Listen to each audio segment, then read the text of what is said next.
Shalom à tous et à toutes. Je vais avoir un petit partage sur le couple selon la Torah, selon la Bible. Qu'est-ce qu'un couple? Il est important quand un frère ou une sœur pose une question de répondre à partir de la parole en donnant et en citant les versets en rapport à la parole, puisque on ne suit pas on ne suit pas un système, on ne suit pas un homme, on suit Yeshua Mashiach qui est la parole vivante. Donc nous allons voir ce que la parole de Dieu dit à ce sujet avec les différents versets qui s'y rapportent. Alors, le couple, selon Yahweh, qu'est-ce que c'est et qu'est-ce que ce n'est pas? Alors, ce n'est pas une institution, c'est une institution créée par Yahweh lui-même, puisque dans Genèse 2,24, c'est pourquoi l'homme quittera son père et sa mère, s'attachera à sa femme, et ils deviendront une seule chair. Donc, le couple n'est pas une invention humaine, ce n'est pas une construction sociale, ce n'est pas une évolution culturelle.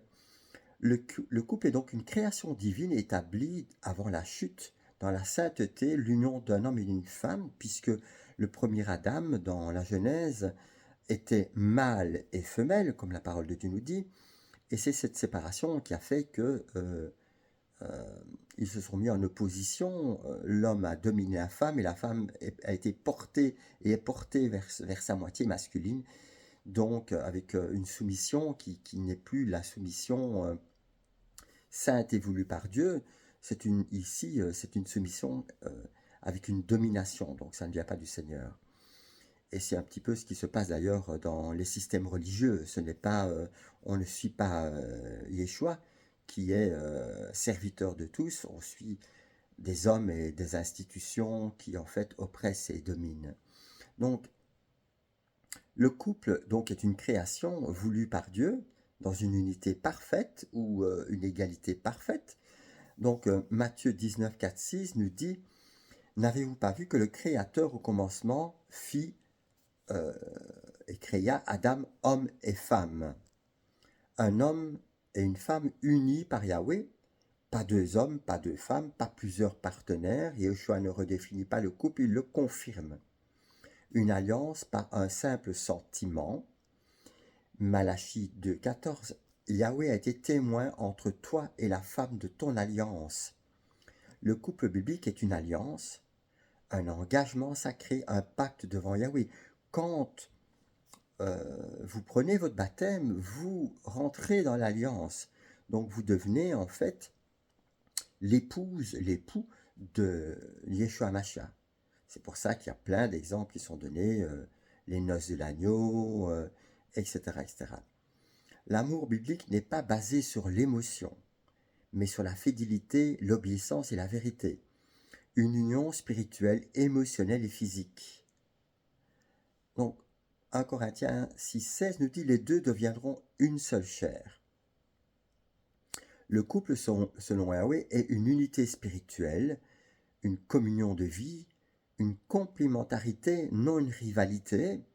C'est pour ça que la parole de Dieu nous dit en Yeshua, il n'y a plus ni juif, ni grec, ni esclave, ni homme libre, ni homme, ni femme. Bien sûr, avec des rôles différents, donc le rôle de la femme n'est pas identique à celui de l'homme, chacun a un rôle. Yeshua n'a pas aboli, en proprement dit, le patron et l'ouvrier, on va dire comme ceci, et n'a pas fait en sorte que tous deviennent hébreux ou juifs, si vous voulez, mais en Christ, cela n'a plus d'importance. Mais chacun a des rôles différents. Nous ne sommes pas l'Israël physique, mais nous sommes l'Israël spirituel. Donc c'est différent. Et l'un ne remplace pas l'autre. Donc, Éphésiens 5, 31, 32, ce mystère est grand, je dis cela par rapport au Mashiach, Christ et l'Ecclésia. C'est ce que je viens de vous dire. Le couple est un signe prophétique. L'homme reflète Yahushua, la femme reflète l'Ecclésia, puisque l'Ecclésia représente le côté féminin. Donc ce n'est pas une domination, ce n'est pas une compétition, mais une mission commune sous l'autorité de Yahweh. Ce que le couple n'est pas, selon la Bible, la Torah, ce n'est pas une simple relation affective. Sortir ensemble, avoir des sentiments, vivre ensemble, cela ne définit pas un couple biblique. Rappelez-vous, je dis souvent les sentiments, ça sent et ça ment. Effectivement, dans cette tripartie que nous sommes, esprit, âme et corps. L'esprit est le siège, si vous voulez, des choix, en fait, où il y a cette dualité encore, où nous sommes encore attaqués. L'âme est le siège et le Saint des Saints, donc est le siège de l'immortalité, et le corps, ce corps qui doit être, et qui en Yeshua est régénéré et restauré. C'est pour ça que Yeshua est ressuscité. La mort n'a pas pu le garder dans la mort. Donc, ce n'est pas vivre ensemble non plus. Cela ne définit pas un couple biblique. Proverbe 14,12 nous dit « Telle voie paraît droite à l'homme, mais son issue, c'est la voie de la mort. » Ce n'est pas une union sexuelle sans alliance. 1 Corinthiens 6,18 « Fuyez la débauche, fuyez les relations sexuelles hors alliance, la fornication, les relations temporaires. Le sexe ne crée pas le couple. Mais attention, la Bible dit que quand deux personnes s'unissent, ils deviennent une seule chair. Ça veut dire que dans la relation sexuelle, il y a effectivement des choses qui passent. Aussi bien au niveau virus, c'est pour ça que, prenons l'exemple du sida et d'autres choses, hein, les gens qui ont été injectés ARN, ça passe aussi. Et ça c'est prouvé scientifiquement, mais il n'y a pas que ça. Il y a aussi les esprits qui passent. Et c'est pour ça qu'on retrouve cette dimension où ici, dans les compromis, dans Apocalypse 14, ils sont vierges. Ça veut dire qu'ils ne se souillent pas aussi bien au niveau spirituel, donc avec des compromis et des alliances qui sont anti-bibliques. On retrouve ça chez les religieux, mais aussi au niveau physique. Un jour, quelqu'un m'a dit, mon lit, ma couche, mon lit est absente de souillure. Et je lui ai répondu, est-ce que tu regardes la télévision? Oui. Alors attention à ce que tu regardes, parce que par tes yeux, la souillure entre.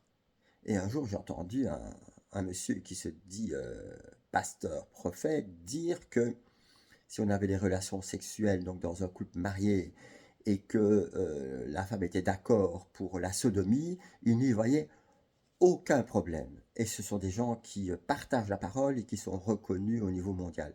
C'est une abomination aux yeux de Dieu. Seigneur, occupe-toi de ces personnes-là, Seigneur. Élève les deux témoins afin qu'ils les chassent, Seigneur, et qu'ils les balayent, Seigneur. Donc, l'alliance le crée. Ce n'est pas une redéfinition moderne. Romains 1,25, ils ont changé la vérité de Yahweh contre le mensonge.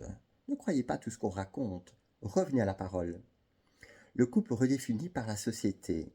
Le couple fondé sur le désir. Le couple fondé sur l'identité personnelle. Yahweh ne change pas sa définition pour plaire aux hommes. Ce n'est pas une domination charnelle. Éphésiens 5,21. Soumettez-vous les uns aux autres dans la crainte du Mashiach. Donc, on retrouve dans ce que Yeshua Mashiach a montré aux apôtres quand il leur a lavé les pieds, on retrouve ce service. L'homme doit être au service de sa femme et la femme au service de son mari. L'un et l'autre, et pas uniquement dans un sens. Tous les deux, évidemment, en regardant la tête, Yeshua Mashiach. Il n'y a pas de possibilité pour la violence, de contrôle, de manipulation spirituelle. L'autorité biblique est un service, jamais une oppression, jamais une contrainte. Un résumé simple et biblique, un couple selon Yahweh est un homme et une femme unis par une alliance devant Yahweh pour refléter son dessein dans la fidélité à la sainteté. Un couple selon Yahweh n'est pas une émotion, une cohabitation, une relation sexuelle sans alliance, une construction culturelle, une redéfinition humaine. Donc, là où le monde dit « fais ce que tu ressens » et où le monde dit « il faut tout essayer », Yahweh dit « marche selon ma vérité ». Et je me rends compte que, comme la parole de Dieu nous dit, ils auront perdu l'amour de la vérité. Le psaume 127.1 « Si Yahweh ne bâtit la maison, ceux qui la bâtissent travaillent en vain. » Voilà, soyez et restez bénis en Yeshua Mashiach.